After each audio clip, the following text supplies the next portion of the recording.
Good afternoon, everyone. For those of you who don't know me, my name is Matty Taos. I get to be the lead pastor here at Epiphany Station on the staff team, and I get to walk us into our conversation tonight. Before I do, a quick word about church families. Church families are the effort that we've been making over the last few months to make sure that everyone who desires it can find a church home. A place where they're actually known by other people, a place where they can actually experience what the church is supposed to experience, real intimacy, real relationship, and real family. If that's you and what you're looking for, at the end of our experience today, Pete will be out at the info desk, and he'll be there to be able to help you connect with someone and take any information from you so we can get you connected. These church families are going to be launching over the next few weeks here, depending on each individual church family pastor. But this is really what we see as the best step that we can take to make sure that no matter what happens in the future of Epiphany Station or the world around us, that people can have church ongoing.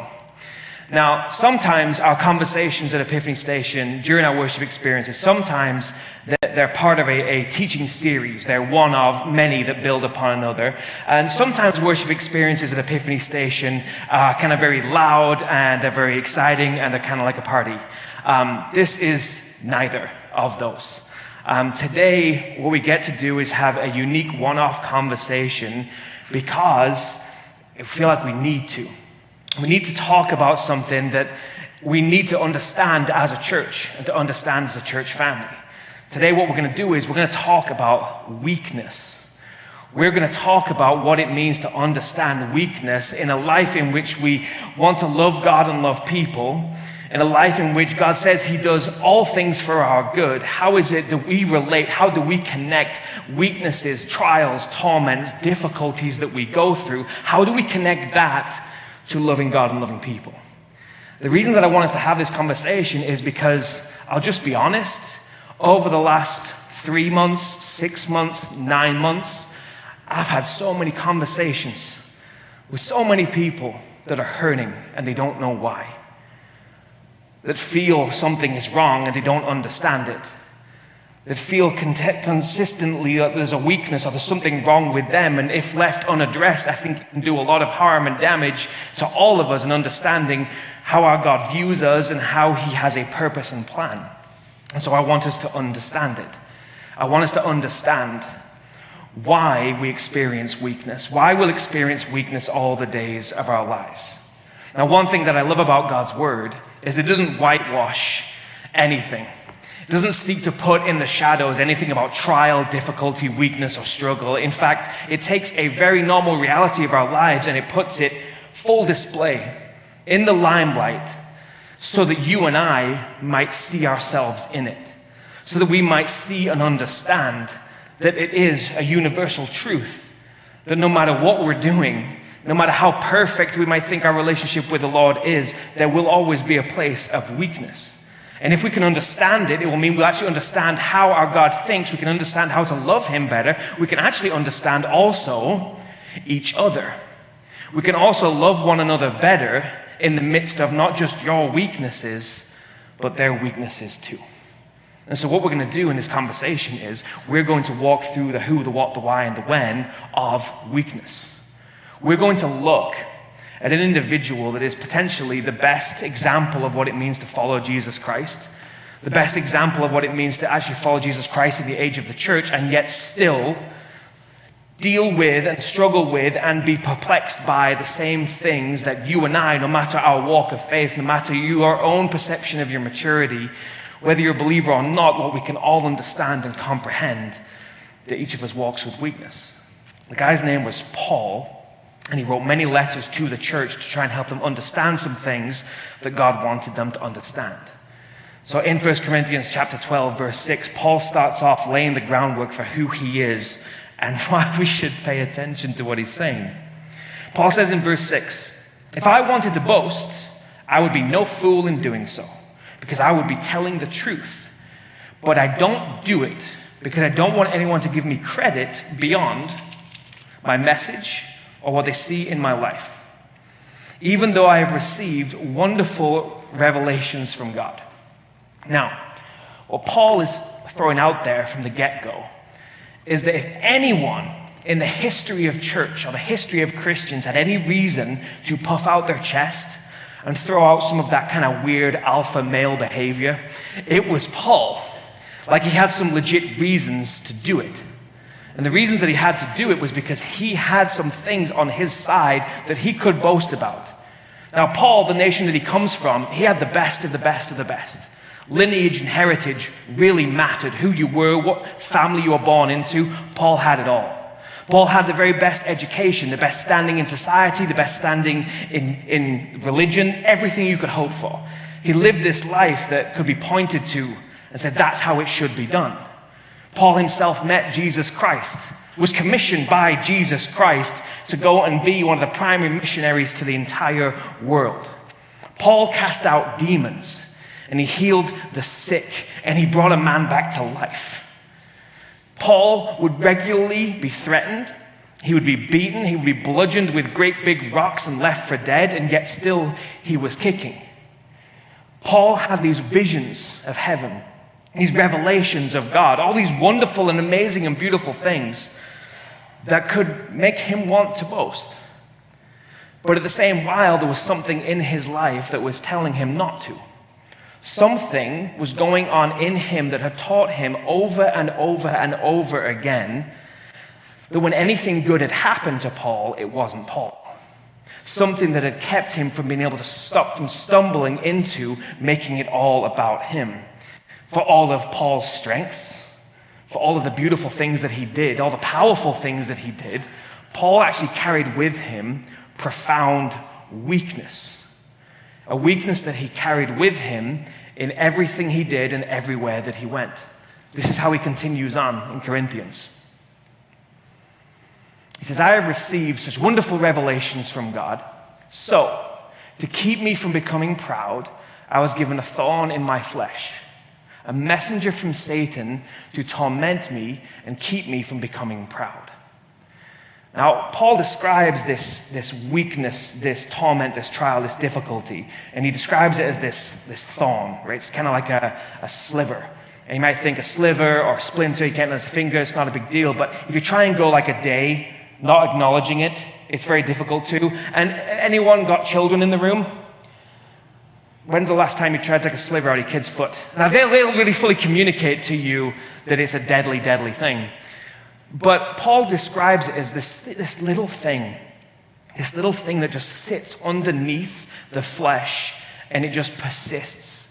How he describes it is it torments him, that it continuously torments him. And just to give full impact to what he was saying, when he wrote this, the language that he used was this word kolaphizo, which means not just to torment, but actually to get repeatedly slapped about the face. Like repeatedly slapped and punched and beaten by this thing that continues to torment him. Now, connect the dots with me just for a second here. You've got Paul, potentially one of the greatest Christians of all time, having one of the largest impacts on all of Christianity, still a few notches down from Christ. We're not paying any comparisons there. But how he lived his life is a lot of how Christians have looked to live their lives ever since Paul.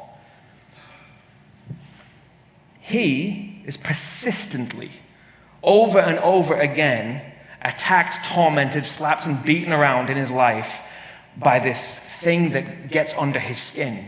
This weakness, this thing that he doesn't expound upon, but he says it's here, and it won't go anywhere. Now, we know all of this because God wanted us to know all of this. He wanted us to know that there is a connection and that there is a necessity between Paul, who wanted to be completely and everything in his life, loving God and loving people, everything for Jesus Christ, at the same time, still having something that seemingly could not possibly be for his good, could not possibly be something that God would want for his life. Now, there's another couple of dots I can connect. I don't know how long I've known you, some of you for years. Some of you, this is your first experience of Epiphany Station, and you were thinking, hopefully we get to talk about weakness tonight. And I know this thing about you. I know that you carry with you a weakness. I know that you do. I know that you carry a weakness, and I know categorically that you don't fully comprehend why. There might be something that you have had with you for a long, long time, and it's never been fathomed as to why it's still there. Sometimes there are things that need to be changed and transformed in it. Sometimes there are sins that God needs to deal with. Sometimes there are things he just wants to change about who we are, and that work gets done. But this isn't getting done. This isn't changing. This is seeming to persist, and it's getting you to the point of frustration. It gets you to the point of wanting to give up. It gets you to the point of wanting to throw your hands up in the air and say, maybe God doesn't love me at all. You see, there are things that you carry with you. Maybe it's thought patterns that you have about yourself or the world or God that you can't seem to escape. Maybe you're tormented by the feeling that you've missed out on something. Something went wrong with your life that you didn't want to have go wrong. Maybe you are tormented by physical restriction that makes you feel like you're consistently sidelined. Maybe you're tormented by your past that doesn't seem like it could just go away. Maybe you're tormented by anxiety or fear. Maybe it's feelings of loneliness or lack of worth. Maybe you're tormented by the temptation for a specific sin. Maybe you're tormented by self-destructive habits and patterns or self-distracting patterns and habits. Maybe you're tormented and you've told yourself it's your fault and that there's something wrong with you and that this is just punishment. Or maybe someone else has told you that you are uniquely and fatally flawed, that you are weak. Now, I know that that is the case. And I also know that you are not alone. I know that nothing, no torment, no trial, no difficulty that you're carrying with you today is yours to carry alone. Nor is it unique to you.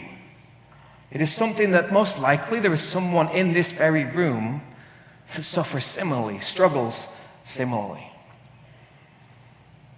And it would do us great good if we could just admit our weaknesses, if we could just even start there. If we could take the lead of Paul and admit it's not okay. I'm not fine.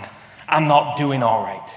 If we could talk about it, if we were a church that talked about it, if we had church families that could talk about it, we could actually start to understand some of these things. We could deal with these things. We could be healthy. We could be happy. We could love God and love people better and better. So I'll start. I have a weakness. And I don't know if you know this about me, but over the last 2 months, has been 2 of the hardest months of my entire life. I've had low back pain for the best part of a couple of years. And this last July 3rd, I did something very daring and audacious. There was a lion attacking orphans, and it didn't happen like that at all. It didn't happen at all. There's enough people in the room who know that's not true. I kicked a ball, because I'm 34 years old, and I tried to play a game with 20-year-olds, and it didn't go too well. And I kicked the ball, and something wrenched in my back, and I went down to my knees in absolute agony. Got a friend to take me home. I laid in bed for the next 4 days, and on the 7th, Wednesday the 7th, I had to be taken by ambulance to the hospital because, and there's at least 3 witnesses in the room, I was writhing and screaming in pain. I was 10 out of 10 on the pain scale and nothing could touch it. They were pumping drugs into me left and right and it wasn't doing anything. So I had to be taken by ambulance. We have MRI scans done and they show that something's out of whack. All of those discs there, one of these does not look like the rest. One of them does not belong. And it was a sign that something quite bad had happened in my low back. Now, what followed the entire month of July was first they pumped me full of drugs and sent me home. And then nothing. There was no plan. There was no doctor referral that kept getting delayed and delayed and delayed. I couldn't talk to anyone. My chiropractor wouldn't touch me. My physical therapist didn't have anything to say. And I sat in it. I literally laid in my bed for a full month with my weakness. But my weakness is not that I have a bad back. that just put it in from being a thorn to a thorn bush. It just put it into a pressure cooker because my actual weakness is with me and has been with me for well over a decade. It's my own thinking. What I think about myself very rarely overlaps with what God thinks about me. I tend to think very poorly of myself. And being bedridden for a month, I had nothing but my own thoughts the majority of the time to sit with. And my mind ran, and it ran to very bad places. It ran to a very, very, very deep self-hate. That I am stupid. That I did something wrong to get myself hurt, and because of that, I've let everybody down. I can't preach, I can't teach, I can't lead, I can't partner my wife, I can't parent my children, I can't do anything that any of my friends are doing, and I just laid there, berating myself. And I sat there not knowing if anything was going to get better. No one could tell me anything. And so I feared, deeply feared that this was it, that I'd ruined it, that I'd ruined what everyone had hoped for, and I'd let everybody down, and I was just exactly what my dad always told me I was, a disappointment. And I sat in that weakness over and over again, and I didn't want to pray. I didn't want to read the Bible. I didn't want to see people, talk to people. I didn't want to rely on my wife. I didn't want to meet with my church family. I didn't want to depend on anyone. I just wanted to sit in it, loathing myself all the way through.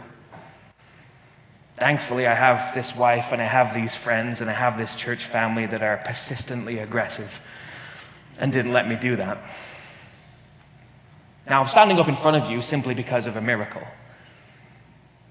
What happened was August 1st, we had the first ever gathering of church family pastors in my home because I couldn't do it anywhere else. And the first night, they all gathered and they prayed for my back. August 2nd, I get in to see a specialist, apparently the greatest back specialist in the entire region, I've since come to learn. He says, "What are you doing tomorrow?" August 3rd, I'm in operation. And there's two moments that you look gorgeous in an operation. One, prep. You're always spotting the good stuff. And second, when you just come out of it. Now, operation was a massive success. And here's how we know it was a massive success, because 2 hours after it, I was able to continue behaving like an absolute goober. And this is 2 hours after surgery, and I can tell that the drugs haven't actually fully worn off, not because I'm posing like a goober, but I'm wearing socks with sandals, and that's just not who I am as a person. I refuse to believe that that's photoshopped. That's slander is what that is. But that was August 3rd that happened. And ever since, I'm on the slow path to recovery, still some pain, still some difficulties. And my back is getting better and better. But I'll be honest with you, my thorn is still there.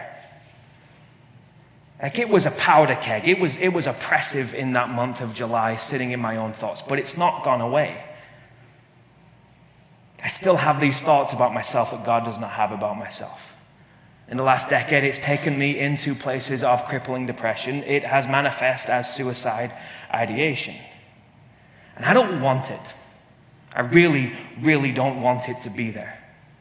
And the thing about the thorn, the thing about weakness is we don't want it to be there. None of us want it to be there. And some of us have come to believe that it's some form of punishment, or God just simply delighting in our writhing. I know that my story is not unique.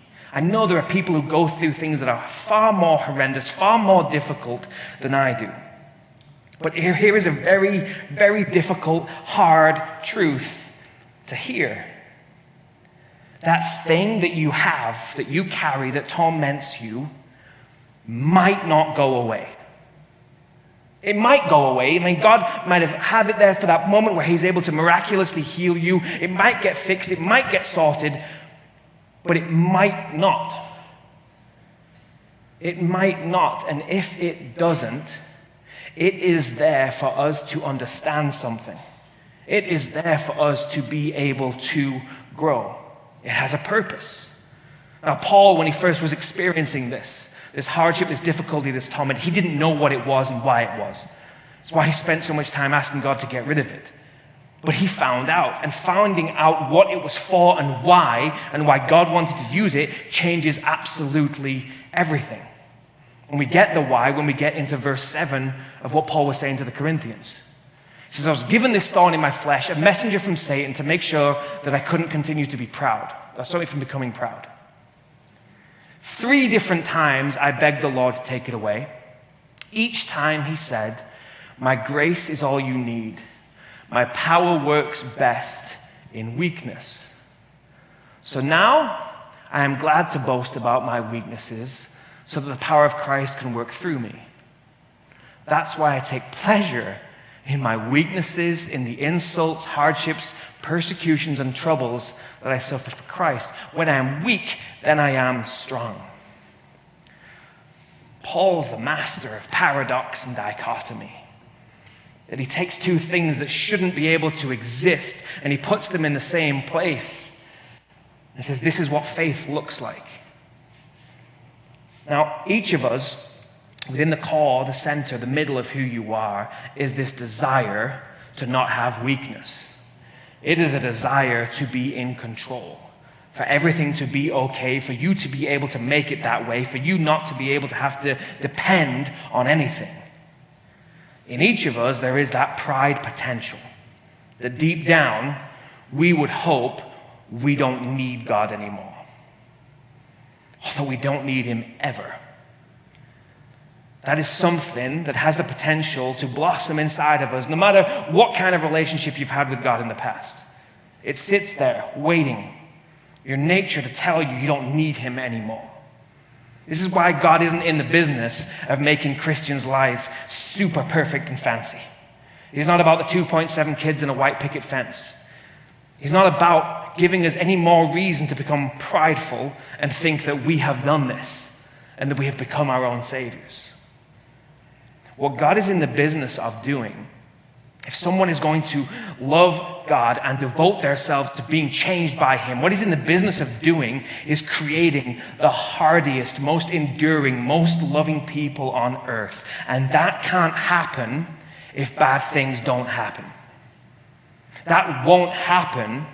It's impossible for it to happen if God takes everything difficult, everything bad, everything hurtful from us. We would become, he knows we will become prideful. And so instead of taking everything away, everything bad, he brings everything good.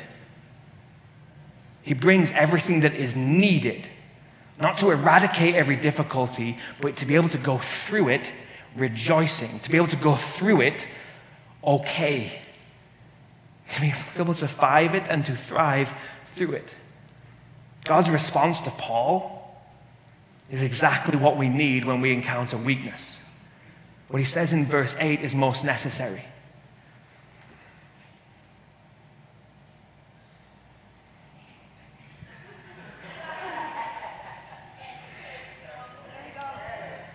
Ta-da!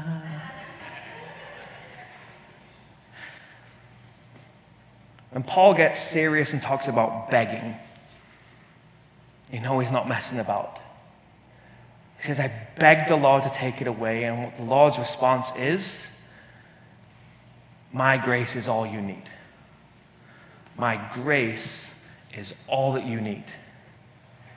God's grace is this thing that is most needed and most forgotten about. Yet all of his story, all of his interaction with mankind is riddled with grace.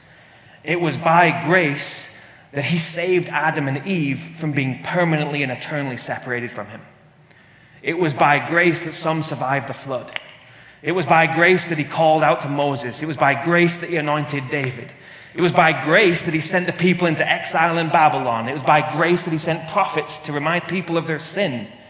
It was the greatest grace when he sent Jesus Christ to come to earth to die for us, that he would pay the penalty for our sin. It was the greatest grace that Jesus was resurrected, promising that our belief in him makes us welcome in heaven. It was grace that you ever chose to believe in Jesus Christ. It was by grace that you're even in this conversation. It'll be by grace if you ever make that decision in your future. It's by God's grace that we are saved simply based on faith. It is by grace that we get to have the Holy Spirit encouraging, strengthening, and changing us. And this grace, this magnitude, this massive amount of grace that God gives is the thing we most frequently forget. We forget the grace that he's given, and we forget the grace that he continuously gives. We get prideful. We get prideful and forget the daily need for that grace. And God would have it so that we don't forget. It is by grace that I have the thorn in my mind that is telling me lies about myself. So I will consistently know and be reminded when I hear them to go to the one who can tell me the truth, to read the truth, to speak the truth, to hear the truth from him. It is by grace that I have my thorn, so I will not forget him. And it is by grace that you have your weakness, that you have your thorn, that you have your fragility, that you have your need to depend. Because without it, we will forget. Without it, we will consistently believe ourselves to be the ones who can provide, the ones who can fix, and the ones who can save. Within your thorn and your torment and your difficulty and your weakness is the beautiful capacity for it to draw you closer to Jesus Christ, for you to be more willing to be transformed by the Holy Spirit, and for you to depend more readily on your Father God. See, this is where God took Paul, the one to watch for, Paul, the one to follow. He took him to this place and never took away this weakness.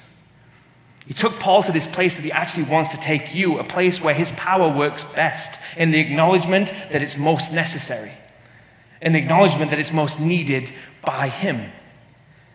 Where he wants to take you is he wants to take you to the place he took Paul, where, and I know it sounds impossible today, that you could actually be glad for your weaknesses, that you could talk about them rejoicing because of where they've taken you, because of where they've taken you in your relationship with God. That's where he wants to take you. That's what brings God the glory.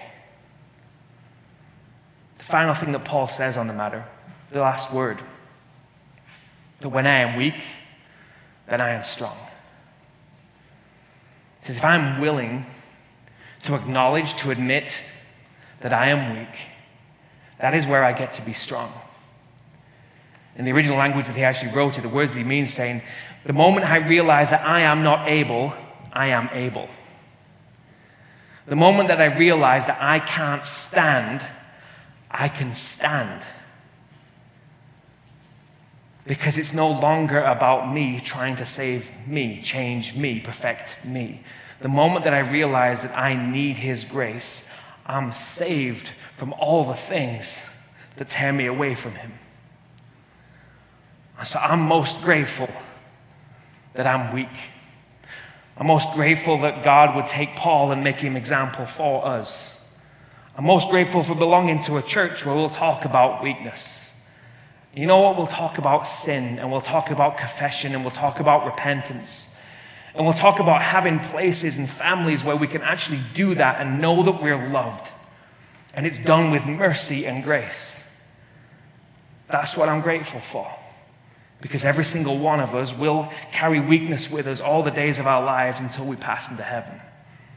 And that's God's purpose and plan, to mature us and grow us, to help us to love him and to love people. As we wrap up this conversation, I want to invite Pete and I want to invite Emily to come on up. Because as we do, I want to give you, I think maybe what would be the greatest opportunity to take some time to actually just dwell on everything we just talked about. Because there's nothing thin about it. There's nothing easy about it. I want us to have some time to remember what our faith is based on, where our grace comes from. And so we're going to give you some opportunity to spend some time talking to God and to listening and hearing from God. And I want you to do that.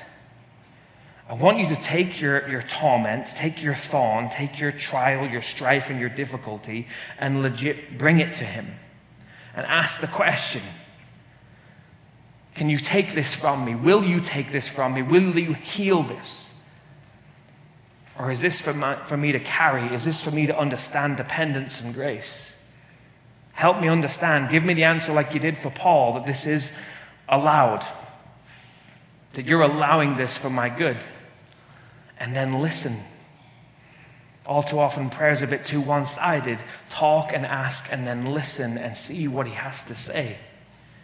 Because if we genuinely do want to continue to be transformed by the power of God, weakness will always be in his purposes. It will always be in his plan. We don't forget him. We don't forget where every good thing has come from. We don't forget his grace.